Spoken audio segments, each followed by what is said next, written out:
go one titili seed. E no dey for inside. Nothing just dey. The thing just make fiala. Nothing, no even trace say make dem even trace am say maybe e dey here.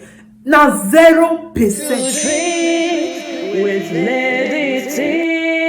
Everyone, welcome back to this YouTube channel, True Dreams with Lady T. Is your sister, your friend, is your girl.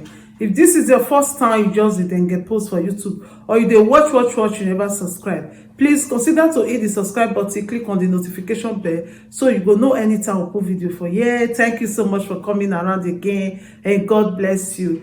So my lovely family, I be dey do live. The live no clear at all, so I just turned the video to recording. I will upload it so you guys can still understand and enjoy it. You can leave your comment down there. I will still take this matter to the WhatsApp and Telegram group, so our sister there will feel get a message, because the network is really disturbed. Anyway, I will still talk the matter. May I start from the beginning again, though I don't feel do an half for life. I'll start from the beginning for people when you go watch this video. So this matter, I come concern one of our sister, wey be Sister Eileen and brother Desmond. This Sister Eileen, she be person wey be say she no book well, she no book. As pikin dey no book. For akara school she dey take first, for primary school she dey take first, but when she wan go secondary school, she no money, because the parents dey not get her. So papa say the little money wey he get, he go use and train the younger brother for school. Make she just stay, or if na work, make she go learn, because she go see man wey go put am for house later. So the mother and the people around, because they know say she be person wey no book well, they talk to the father before the father come agree make he go secondary school. She come finish secondary school. She not just pour her to continue again, because you know say erivo, you know, get where from the con erowa erebaki egolidara. I just rest, just go find reception work. You can't just get work for one place for hospital. She can't do receptionist for the hospital, na big hospital. And there be two when they always dey the desk for there. When they just dey one day, now you call the hear noise for inside one of the ward. One person dey shout, no. Now you can say, wetin dey happen? Make him go see. As he reach there, he see one tall, handsome young man. They wan give her injection. The man say, la, you know, they take injection. They force her, they fear. So they come to tell her, say, you will be agrippa like you dey fear to take injection. We go hold small pikin to take. You will say be big person. We'll still come, they hold you, they pin you for ground. Which power they want to tell you as you make bagbagba reach like this? So all the nurses, they come, they vex, because they want to do their work, make they attend to another person. When she come see like that, she can't go meet the guy. He can't try to pet her. So now the Sister Eileen, her brother Desmond, come they look. He not really look another place. As they look her, before they give her injection, he not know. So after that first one finish, the next day they want give her injection again. Now they say, Sister Eileen, abeg come, your customer, they want give her injection, because since now you now they see they take injection. Oh yeah, come. Now she can't go again. They can't give her the second injection. Finally, he can't do okay. They can't carry her. They can't discharge her. So the parents can't come. As they discharge her, she can't stop. He can't stop for the reception. He can't they try to talk to Sister Eileen, say may give her address and everything. They can't exchange address. Then he can't invite Sister Eileen come their house. So when she reach there, she see the parents. The guy can't they try to tell her their house na small portable fine house. So he can't tell her, say, we know they stay now abroad now with the base. We just come for visit. When we say he take sick, that small sickness, when sick, when he take go hospital, and also go back to Europe. And he love this Sister Eileen. He go know whether she dey into any relationship or if he marry her. Now she can say, well, she not dey into any serious relationship like that. But say marry, he never know. He can say, no, may just talk and me that you do the marriage. Before they go back to Europe, he will come carry. Even the mother, the father, they agree. They say they like her. Then she come dey fear, because one of her friends, somebody don't come like that, and that her friend don't turn back for them. Like say they cage her. The guy went from Europe come marry, and not come back home. As I say, what see you carry? You know they hear of her again. So e come be like say e tire for there. So she come say wetin happen for fowl house. She no wan make e happen for goat house again. Now he tell the guy say no, we just know you just first go, we go dey talk, then if everything dey fine you fit come back come marry me. They come say okay, na still good idea. E no tey they come comot, they come abroad. Then they come dey communicate. The father will call her, the mother will call, the Brother Desmond go call. They say they send her some money. So after 1 year, all of them come see come back again. They come say they want come marry her. Really, they marry her, they do marriage, they just do the marriage, just small portable marriage. They enter house, then they go back to Europe again. The guy come process documents. He can't carry her come Europe. So before he carry her come, the guy they stay with the parents, but they stay with the parents. He can't go rent his own apartment. Say he want me and the wife, make they get their privacy, because the father even buy house for Italy. Now Italy here they did buy house for Italy, so he can't go rent. Anyway, though the guy fit get a serious relationship, but the thing not still work. They share garri before he go after Sister Eli. So when this Sister Eli come Europe, they come dey 5 years, pikin no come.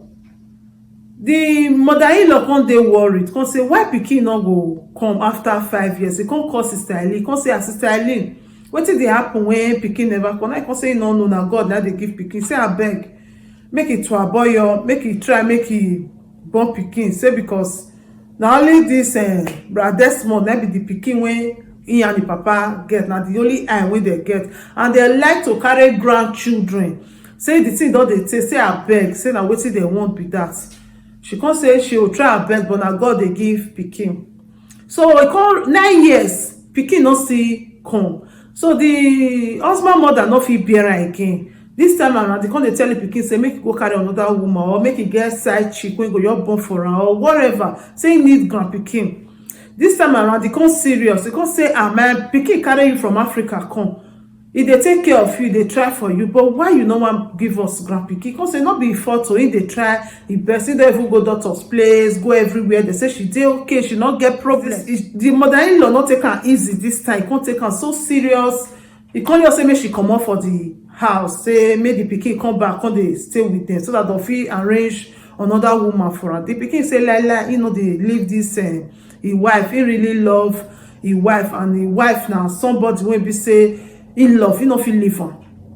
So he come they try to talk to the parents. The parents no agree, but this man stands by this our sister. He say he no go get side chick, or even get any woman for herself, or marry another wife. He say he go dey with her, even though say he born. He say make parents no worry. Say na happiness na be the most important thing for life. Say so he can't even dey talk to the wife. He say make no worry, I'm here for you, I will not go nowhere, I love you so much. The woman can't even get more power.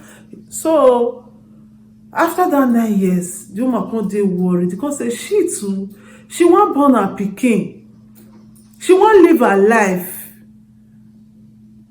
Anyway, one day she come cry go meet doctor. He come tell doctor say, doctor, wetin dey happen? He don do all tests. They say she dey okay. Why she never born? Now the doctor come and say, as far as say you dey okay, why buy your husband? He say believe say your husband dey okay. He come say you call your husband, make your husband do tests. Sometimes if woman not born for house, the fault, or if pikin never come marriage, the fault they always dey go to the woman. But many people they forget the man parts. The fault always goes to the woman. So you can say call your husband, make your husband go still do tests, make them know whether na your husband for. Since they don't do all tests, you are okay. Then I can tell your husband, your husband say okay, he go do. Your husband can go do test.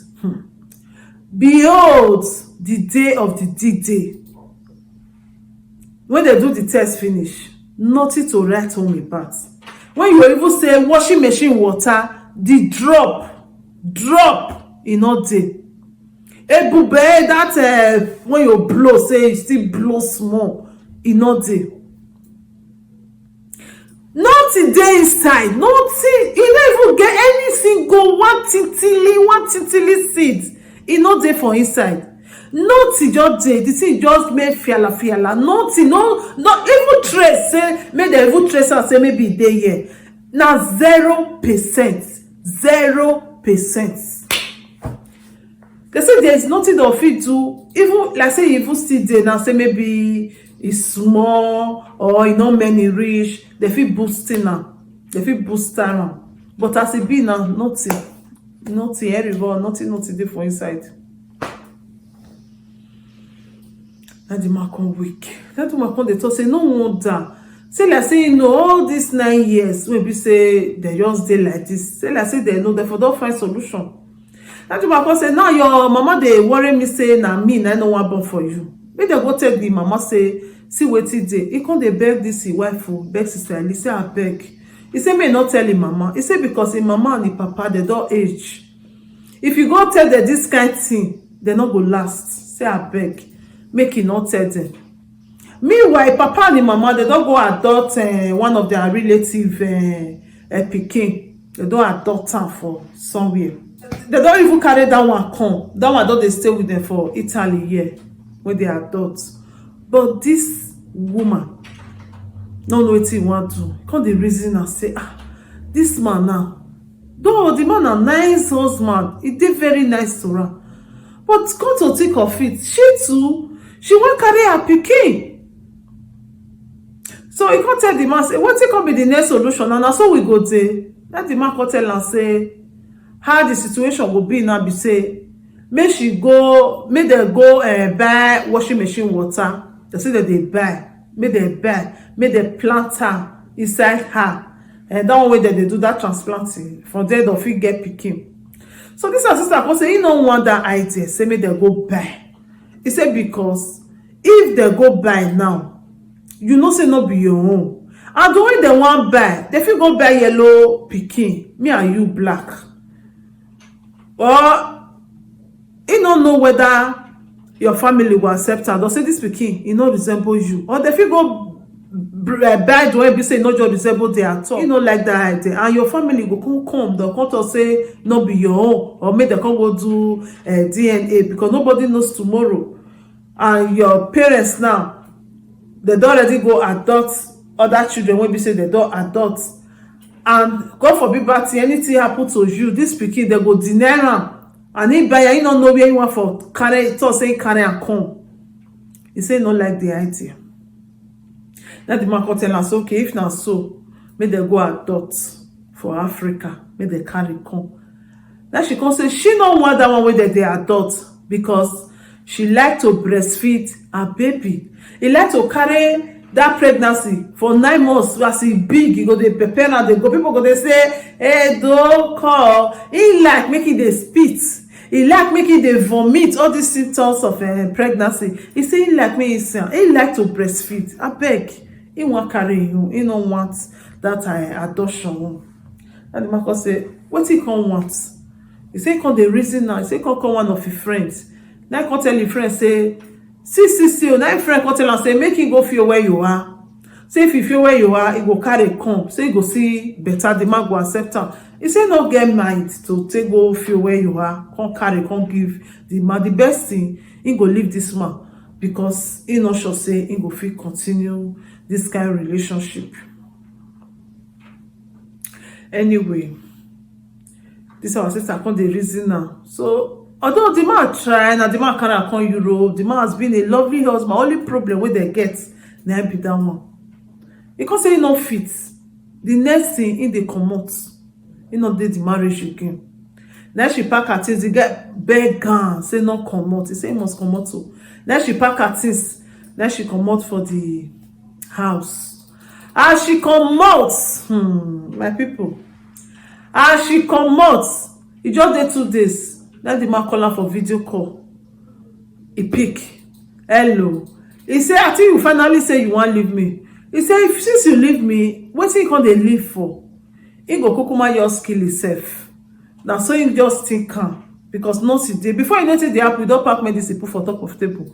Before you say hey, he don't mean all of them for mouth.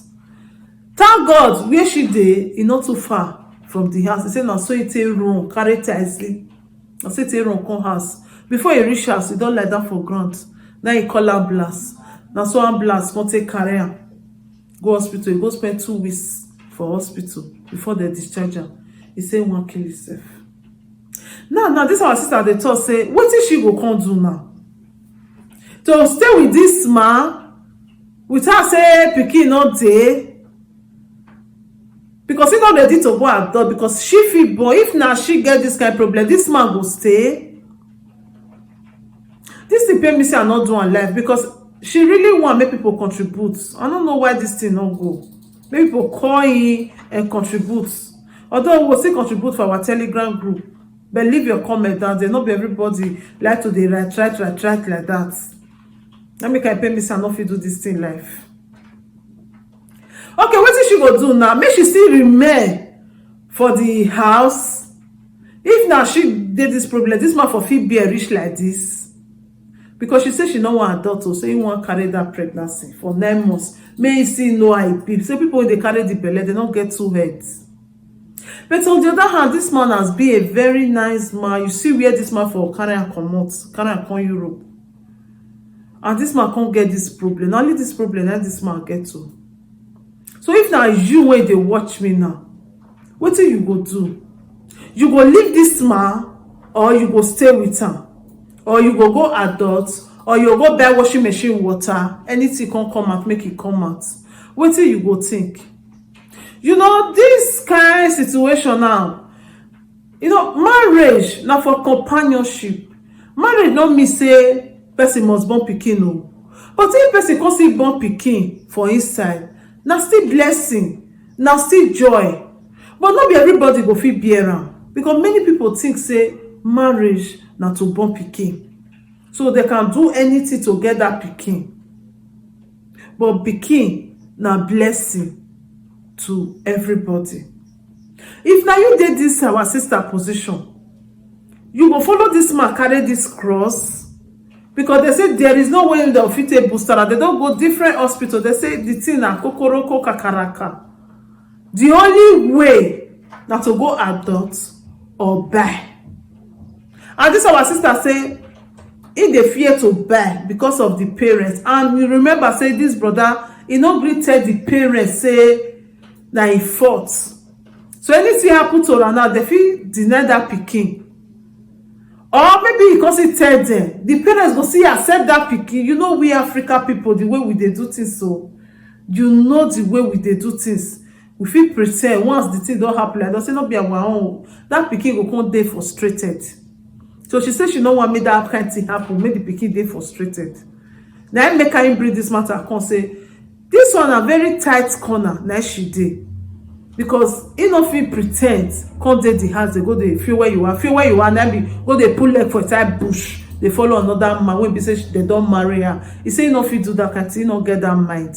He want leave her, then he go do wetin he want to, and he not ready to carry another person come the house, and he not ready to buy and to adopt. He say lele as far as he fit born. I no come know whether this our sister now you think say na greediness. I no say she greedy.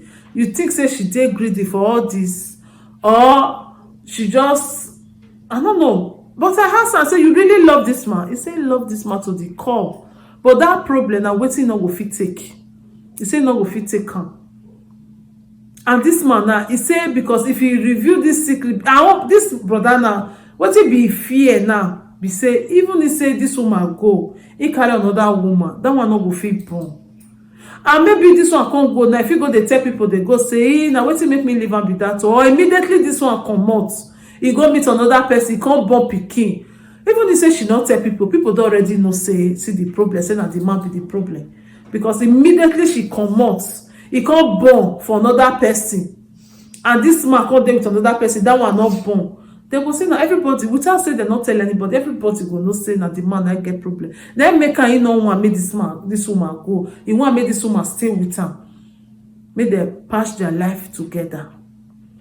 So now the story be this. Now the matter where our sister bring come. Now be this one so. The man they aware of this story, say I want bring and come out. He they aware. He say they even dey watch me. He say make I say bring am come out. He wan hear people opinion. This one na heavy work for me because I come dey send voice records. Na big heavy work for me now. So you wey dey watch me now, which advice you get for these two people? Or if na you dey their position, wetin you go do? Abeg my lovely people, make una chook una mouth put for this matter. Make una reason, at least with your comments, with your voice record, and for the Telegram group, they go pick something out of it, the best option for them. Make the lady try to be with this man, make dem go buy, or make she just try to adopt, or make she waka go outside go carry come. Me I no just dey that one, make dem go waka for outside carry come o. I no get hand for that one. I no dey encourage person to do that kind thing. So wetin you think? The option dey there. Wetin you think if na you? I pray make you no dey this kind position, but if na, make we just assume say if na you dey this shoe, because na person na dey this shoe, so no be animal. Wetin you think say you go do? Which advice you get for this family? My lovely people, my precious people, my responsible people, thank you so much for watching to the end. This video I really want to do on live because I really want to hear people opinion, people calling, but the network gree, so now we put on for upload like this. So thank you. If you watch this video, please share this video, share it to all your social media network. And I'm your sister, I'm your friend, I'm your pikin, I'm your girl through Dreams with Lady T. Please use this opportunity to hit that red button and click on the notification bell so you go know anytime we put video for here. Please, I beg you to share this video. As you are supporting us, Almighty God will support you in everything that you are doing in your life, in the mighty name of Jesus. Amen. Thank you so much and God bless you. See you on our next video. If there is anything that is bothering you, my friend, please say it so others will learn. Bring it to True Dreams with Lady T, and God will be your strength. Bring it to True Dreams.